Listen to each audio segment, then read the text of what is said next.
Halo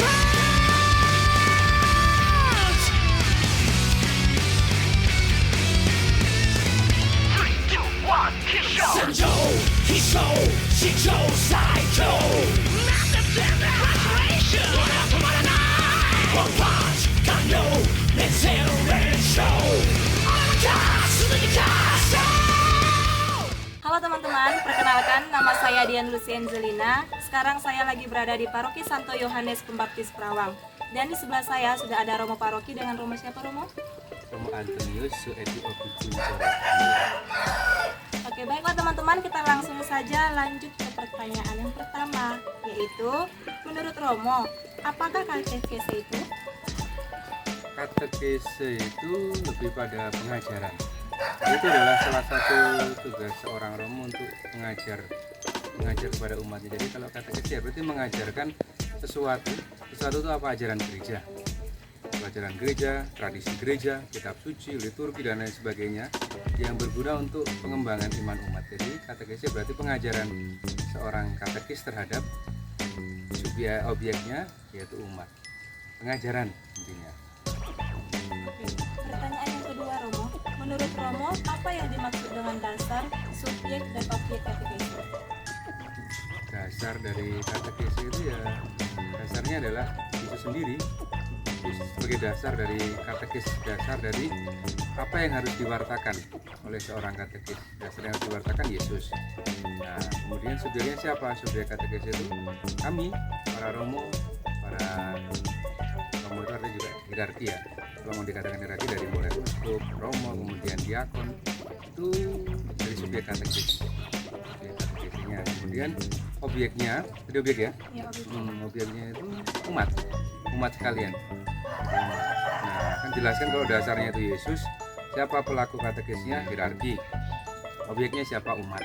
Jadi kalau tadi kembali ke pertanyaan yang pertama kan berarti sama.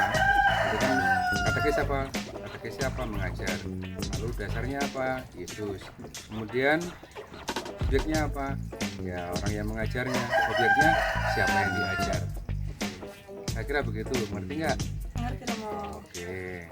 Oke, pertanyaan yang selanjutnya, Romo. Menurut Romo, apa sajakah yang termasuk prinsip-prinsip katekese? Prinsip dasar katekese ya. Prinsipnya itu ya. Kalau prinsipnya adalah yang harus diwartakan, ya Yesus itu sendiri sebenarnya. Katekese itu kan pengajaran. Apa yang harus diajarkan kepada orang, kepada umat? Yaitu Yesus sendiri.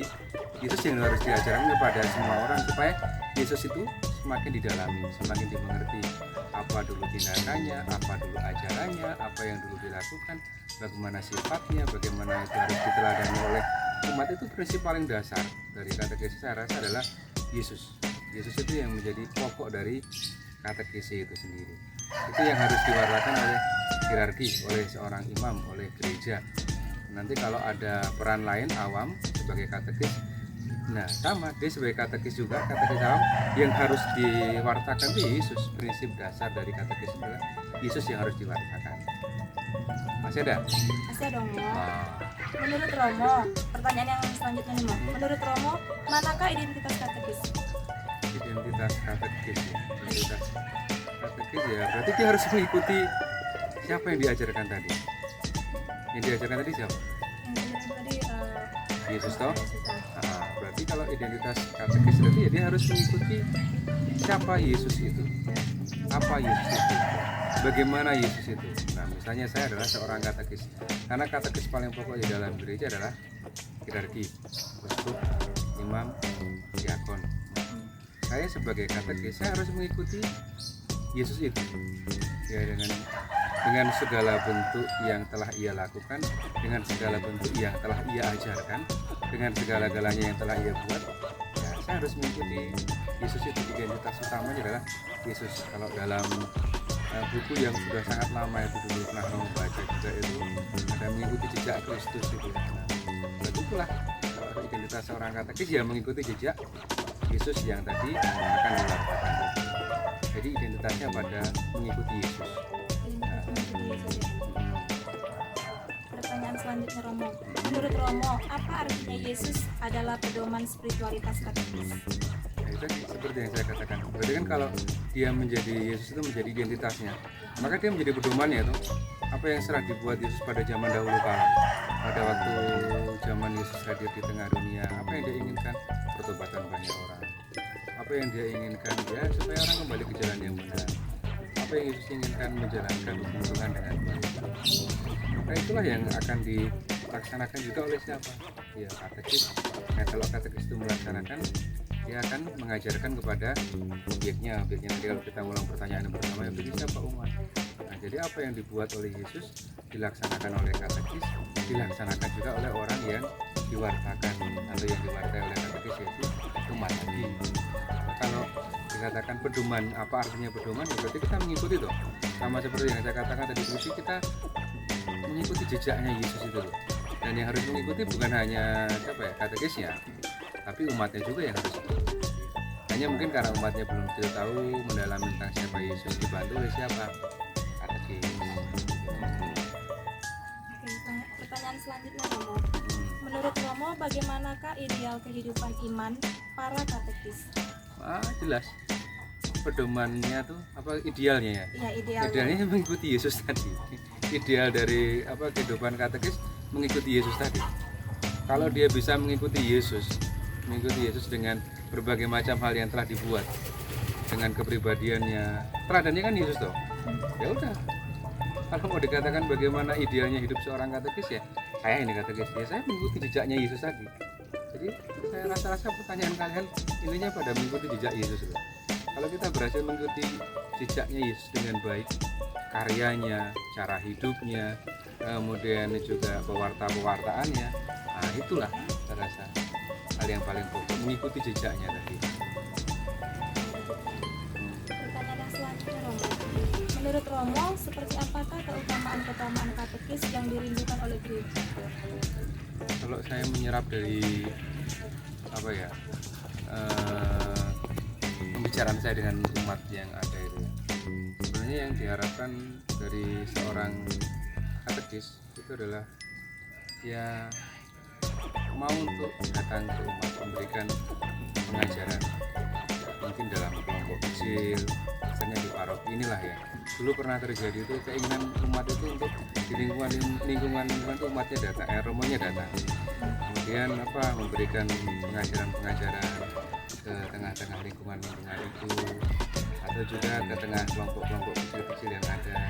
Rinduan terbesar itu. Nah, kalau kita bicara soal kehidupan idealnya katekis awam, ini kalau katekis dalam arti hierarki atau gereja, kalau katekis awam yang pernah dirindukan oleh umat itu adalah umat yang di stasi-stasi, katekis awam yang bisa menjembatani mereka mendapatkan pengetahuan.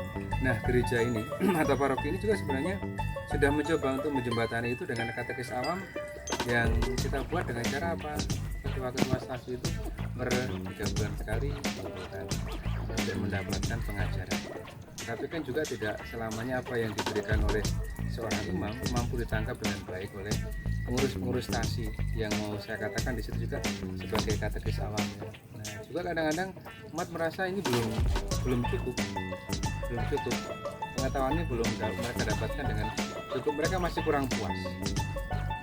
Yang mereka inginkan adalah ada sungguh katekis yang misalnya seperti kalian calon-calon katekis itu yang sungguh pengetahuannya cukup karena mendapatkan pelajaran atau mendapatkan kuliah dari bahan-bahan yang boleh katakan berkualitas yang sudah disusun dengan baik, dan kemudian orang-orang seperti inilah yang berkunjung ke stasi-stasi memberikan pembinaan itu yang sangat dirindukan. Panjang ya. Pertanyaan selanjutnya, menurut Romo, bagaimana menjelaskan tempat katekis dalam gereja setempat?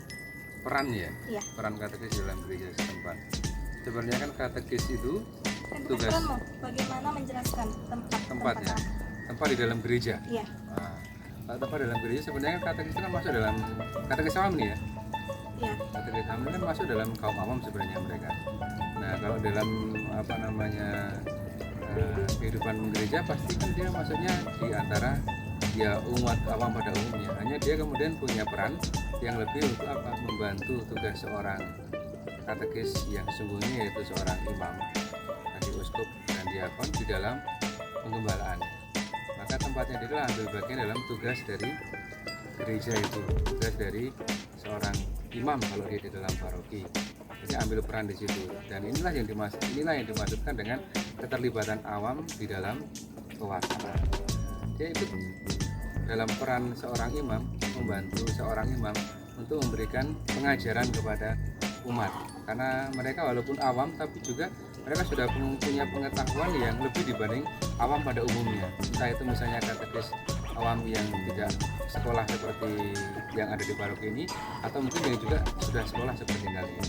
Jadi perannya ikut peran peserta dalam dalam penggembalaan seorang imam untuk memberikan pengajaran kepada umat. Kira-kira begitu. Pertanyaan yang terakhir nih Mo. Menurut Romo, bagaimana ideal pembinaan bagi para katekis dan sejauh mana hal itu sudah dilakukan di paroki tempat Romo berkarya sekarang? Tadi dalam pertanyaan kamu sebelumnya kan jadi sudah sempat saya singgung sedikit bahwa kami juga mencoba untuk memberikan pengajaran kepada katekis awam, yaitu misalnya ketua stasi, ketua lingkungan, kemudian pengurus-pengurus yang kami rasa cukup, yang bisa kita cukup secara intelektual untuk kita coba gabungkan di antara kami, kemudian kita beri pengajaran. Nah, kami biasanya per 3 bulan sekali itu mengundang mereka untuk apa? Untuk kita beri materi khusus tentang apa yang mungkin biasanya ditanyakan di tengah umat. Saya beberapa kali pertemuan itu kan saya mengatakan, coba sekarang bahwa apa kira-kira materi yang ingin kalian dapatkan dari saya yang sedang banyak ditanyakan oleh umat. Nah, biasanya kami kumpulkan di paroki, atau beberapa kali itu saya juga mencoba untuk pergi ke wilayah. Jadi paroki kita ini dibagi 5 wilayah, maka kunjungan saya Romo A misalnya di wilayah ini mengajar ini, wilayah B Romo ini dengan ini per 3 bulan sekali. Nah, itulah yang kami coba lakukan supaya mereka mendapatkan pengetahuan yang cukup. Pilihan idealnya seperti itu sih, walaupun juga mungkin masih kurang ideal juga, karena apa, maunya lebih sering lagi supaya pengetahuannya lebih banyak, tapi waktu dan tempat yang tidak memungkinkan, apalagi setengah tahun ini tidak dapat dijalankan karena kita mengalami hal yang sama ya, berkaitan dengan pandemi virus corona. Masih ada? Sudah selesai Romo, terima kasih Romo. Sudah selesai toh? Wawancaranya. Waduh, minum teh dulu kalau gitu.